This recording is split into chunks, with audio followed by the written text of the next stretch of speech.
Hay una escena que todos recordamos, incluso quienes nunca vieron la película. Una criatura que nace de la oscuridad, húmeda, metálica, perfecta. No tiene nombre al principio, solo un sonido, el de algo vivo dentro de algo muerto.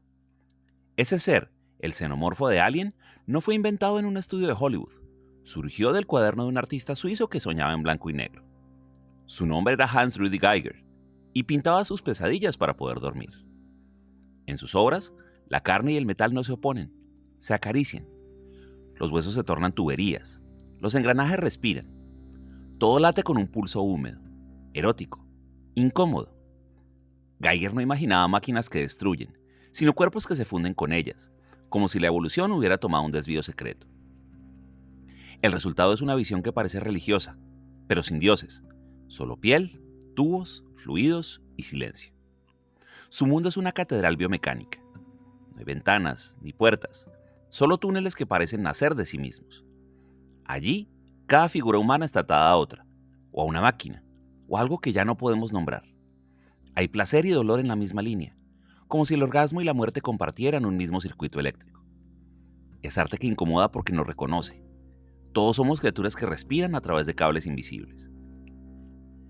En el centro de ese universo, Geiger parece preguntar, ¿y si el futuro no fuera digital, sino orgánico? ¿Si la tecnología no nos reemplazara, sino que nos absorbiera? La ciencia ficción siempre imaginó el apocalipsis como una explosión, una rebelión de las máquinas o el fin de la humanidad. Pero Geiger fue más íntimo. Imaginó un apocalipsis lento, corporal, inevitable. Uno en el que dejamos de distinguir lo que es nuestro de lo que creamos. En su visión, la amenaza no llega del espacio exterior, sino desde adentro de nosotros mismos. Y quizá por eso su arte resulta tan perturbador. No es el miedo al monstruo, sino el miedo a la unión, a la idea de que el cuerpo pueda volverse paisaje y el deseo, motor. Geiger no buscaba asustar, buscaba entender el mecanismo oculto detrás de la belleza y de la muerte. Y así, antes de que el cine lo convirtiera en un ícono, ya había construido una teología del oscuro, una fe en el metal, en la textura, en la fusión. El suyo es un arte que no pregunta qué es humano, sino cuánto de lo humano sobrevivirá cuando todo sea máquina. En esta hora en la que el ruido de los motores se confunde con el de la sangre, H.R. Geiger nos invita a mirar dentro de la piel, a descubrir qué tan cerca está la pesadilla de convertirse en biografía. ¿Y si la máquina no nos devora, sino que nos desea? H.R. Geiger nació en Zug, Suiza, en 1940, en una casa donde todo era orden, silencio y relojes. Su padre era farmacéutico y desde pequeño le enseñó a ver el mundo como una máquina precisa, lógica, limpia. Pero el niño no veía engranajes, veía huesos. Tenía pesadillas cada noche. Soñaba con túneles interminables, con seres que respiraban a través de tubos, con mujeres mitad máquina. A veces despertaba gritando, otras simplemente se levantaba y las dibujaba. El lápiz fue su primera forma de exorcismo. Si podía dibujar el miedo, escribiría años más tarde, entonces el miedo no podría tragarme. Sus cuadernos eran un pequeño laboratorio de sombras. Mientras otros niños jugaban con trenes, él diseñaba criaturas que parecían hechas de hierro y piel. Un día su madre le regaló una calavera humana, un gesto que en otra familia habría sido impensable. La colocó sobre su escritorio y nunca volvió a dormir igual. A partir de entonces, el esqueleto se convirtió en su compañero, su modelo, su espejo. Durante la adolescencia comenzó a estudiar arquitectura interior y diseño industrial. Aprendió a pensar en términos de estructura, de espacio, de materia. El arte dejó de ser solo un refugio. Se convirtió en ingeniería del inconsciente. De los túneles de sus sueños nacieron pasillos. De las criaturas, máquinas vivientes. Todo comenzó a conectarse, como si su mente estuviera ensamblando su propio lenguaje visual. Suiza, con su perfección mecánica, lo formó y lo asfixió al mismo tiempo. Las montañas, los relojes, la puntualidad, todo parecía limpio en exceso. Pero Geiger veía lo que había debajo de esa limpieza. Una tensión reprimida, una pulsión de control. Por eso sus obras, años después, serían tan húmedas, tan orgánicas, tan llenas de respiración. Eran su forma de escapar del acero, de devolverle carne al mundo. En esa infancia precisa y pesadillesca nació el germen de su universo, una frontera borrosa entre lo humano y lo fabricado, entre el sueño y la ingeniería, entre el miedo y la fascinación. Hay una palabra que Geiger inventó para nombrar su universo: biomecánico. un término que no existía ni en el arte, ni en la ciencia, ni en los sueños hasta que él lo pronunció. Lo biomecánico no es solo una estética, es una biología de la angustia. En ella la carne y el metal no se enfrentan, se mezclan, se fecundan. Los huesos se tornan tubos de escape, los músculos se tensan como cables, las vértebras se enroscan como piezas de una máquina antigua. No hay diferencia entre un cuerpo y un motor.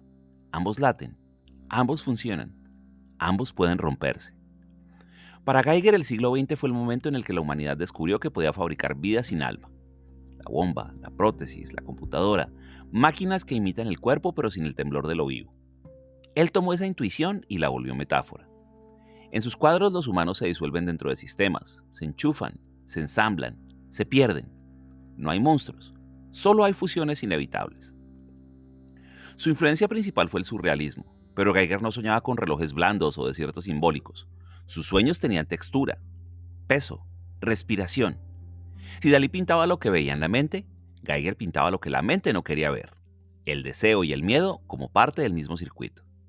Sus figuras parecen atrapadas entre el placer y la maquinaria. La piel no protege, es solo una interfaz. El cuerpo humano es la máquina más hermosa jamás construida, solía decir. Pero en su voz esa frase no sonaba como un halago, era una advertencia. Porque si somos máquinas también podemos ser desechables, reproducibles, reparables. El arte biomecánico no mira al futuro, sino al presente.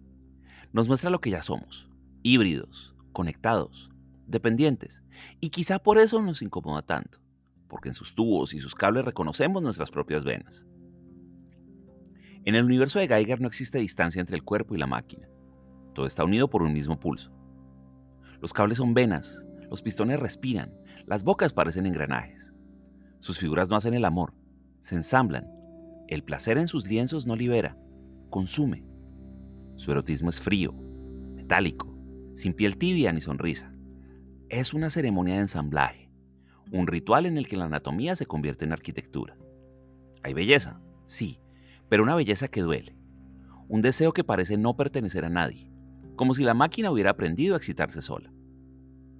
Geiger no buscaba provocar, sino revelar. Veía en el cuerpo humano una fábrica que produce tanto vida como miedo. En sus pinturas el sexo no es un acto ni es un gesto, es un mecanismo. Una conexión entre lo biológico y lo industrial, entre la carne y el acero. De ese contacto nacen criaturas híbridas, fetos metálicos, torsos suspendidos, rostros atrapados entre tubos. Todo parece latir al mismo ritmo, como si el deseo tuviera un motor. Muchos críticos lo acusaron de obscenidad, pero lo que Geiger mostraba no era lujuria, sino dependencia. El cuerpo que busca completarse, la piel que necesita otra textura, la mente que confunde el deseo con la fusión. Su obra no es pornográfica, sino confesional. Cada imagen es una confesión de vulnerabilidad, la de un ser humano que teme su propio impulso de conexión. En Necronom 1 y Necronom 2, las dos series que definirían su lenguaje, todo vibra entre el nacimiento y la muerte. Los cuerpos parecen máquinas gestantes, incubadoras de algo que no termina de existir. Y en ese casi ser, en ese intermedio entre vida y cosa, Geiger encuentra su símbolo más poderoso. El miedo no está en la criatura, decía, sino en el deseo que la alimenta. Su arte es un espejo del instinto, de lo que no queremos admitir, que cada impulso de unión lleva también una pulsión de pérdida, y que entre los engranajes del placer siempre hay un tornillo suelto que se llama muerte. El destino de Geiger cambió con una llamada. Era 1978, y un joven director británico llamado Ridley Scott buscaba algo que no existía. Una criatura que no pareciera humana, ni animal, ni mecánica. Algo que diera miedo sin gritar. Alguien le pasó un libro, el Necronomicon. Scott pasó las páginas en silencio, hasta llegar a una figura que parecía rezar y devorar al mismo tiempo. Dijo solo una palabra: esto. Así comenzó la colaboración entre el artista suizo y el universo del cine. Geiger diseñó el xenomorfo, la criatura central de Alien, con la misma lógica con la que pintaba. Cuerpo que respira, que penetra, que nace y que muere en el mismo movimiento. Nada en su diseño era gratuito.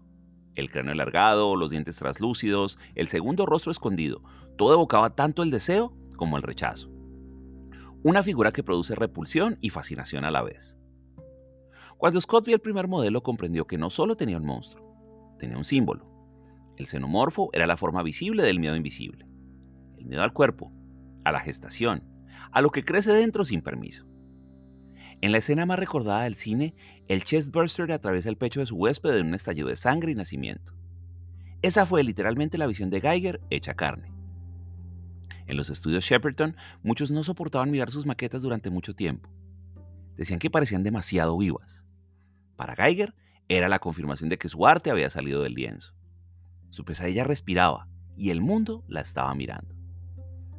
Alien ganó el Oscar a mejores efectos visuales, pero el premio real fue otro: el reconocimiento de que el horror podía ser bello, que lo grotesco podía tener simetría, textura, elegancia. Giger había convertido su obsesión en un mito moderno, y el cine en su nuevo templo. Desde entonces su nombre quedó unido a una idea: que el verdadero monstruo no es el alienígena, sino la perfección con la que lo fabricamos. La máquina ha aprendido a desear, y su deseo tiene forma humana. Si las pinturas de Giger son sueños, sus espacios son los pasillos donde esos sueños respiran. Todo en su universo parece diseñado para contener vida, pero una vida que no debería estar allí. Puertas que se abren como párpados, muros que laten, techos que gotean. Sus formas no son geométricas, son anatómicas. Cada curva sugiere una costilla, una espina, una pelvis convertida en bóveda. En sus esculturas y diseños la arquitectura se vuelve una extensión del cuerpo. No hay un lugar para descansar, solo para existir dentro del pulso. El visitante no entra en un edificio, sino en un organismo, como si el espacio estuviera vivo y observando, como si los pasillos tuvieran memoria. Cuando Giger diseñó el H.R. Giger Bar en Suiza, lo concibió como una catedral biomecánica. Las sillas eran vértebras, las columnas, costillas gigantescas. El techo parecía moverse con la respiración colectiva de quienes bebían bajo él. No era un lugar para relajarse, era una experiencia sensorial.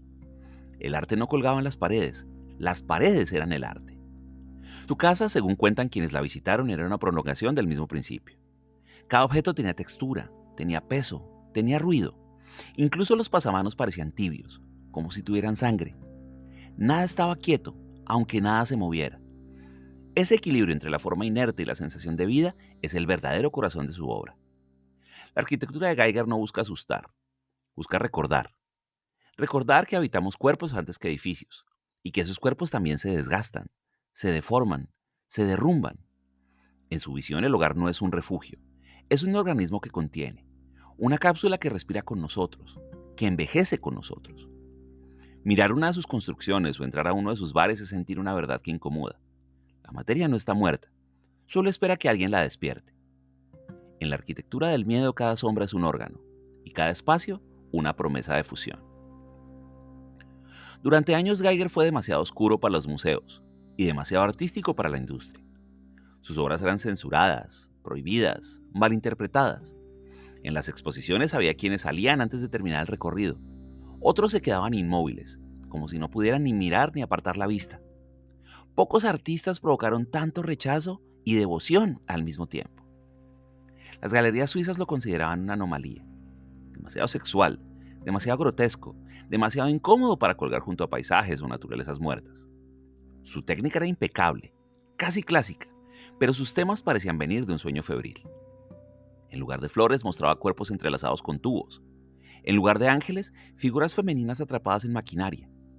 El horror en su obra era preciso, y eso lo hacía aún más perturbador. Pero fuera de los muros institucionales, su nombre empezó a resonar como el de un profeta. Músicos, cineastas, diseñadores, todos querían una porción de su oscuridad. Emerson, Lake and Palmer lo llamaron para ilustrar una portada. Debbie Harry lo buscó para diseñar un disco.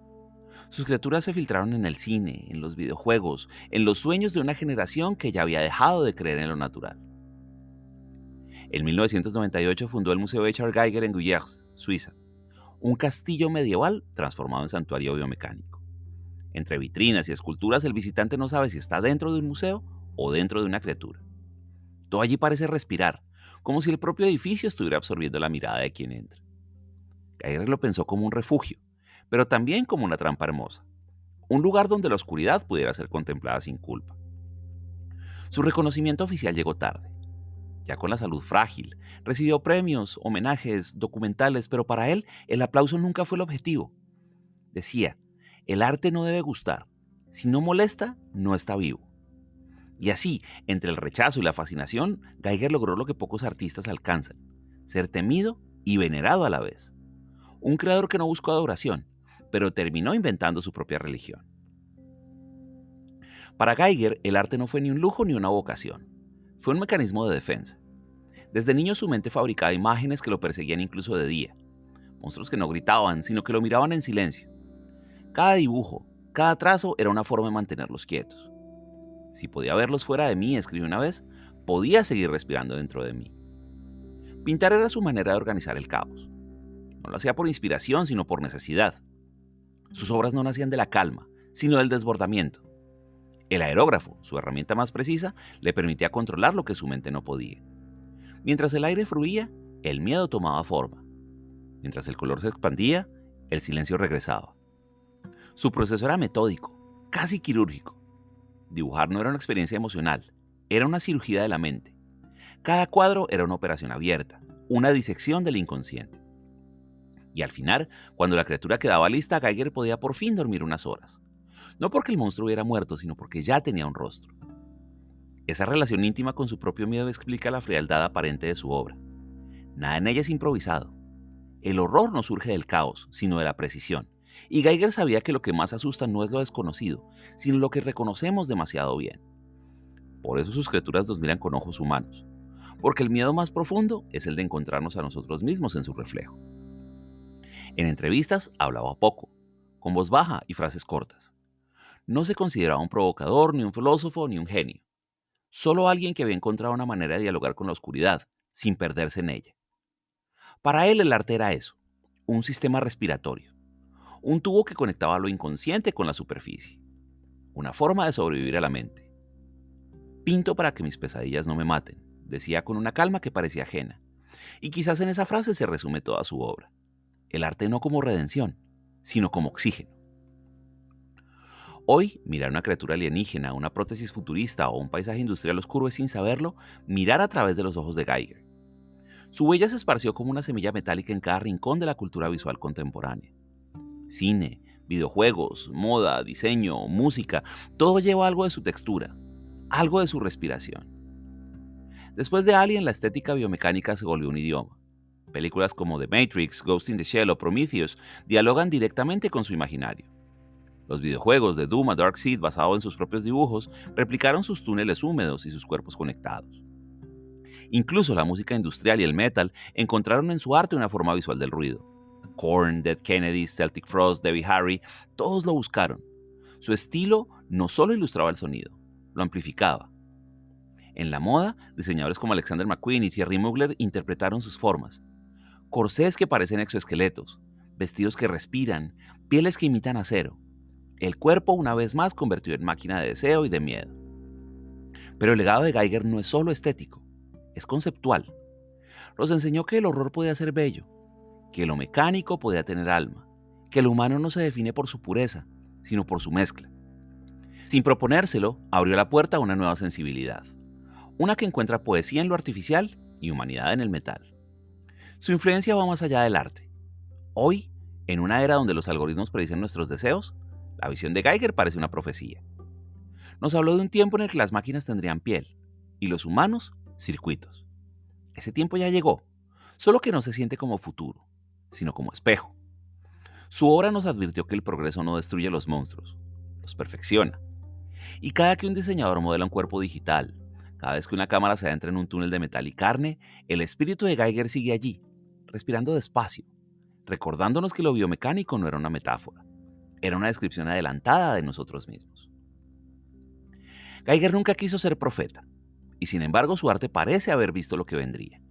Un mundo donde lo humano y lo artificial se confunden, donde los límites del cuerpo ya no se miden en piel, sino en código. Cuando pintaba seres conectados por tubos no imaginaba teléfonos, prótesis inteligentes ni redes neuronales. Pero de algún modo ya estaban allí, en su idea de la fusión, en su visión de cuerpos interconectados, en su intuición de que el deseo sería la verdadera corriente eléctrica del futuro. El siglo XXI le dio la razón sin querer.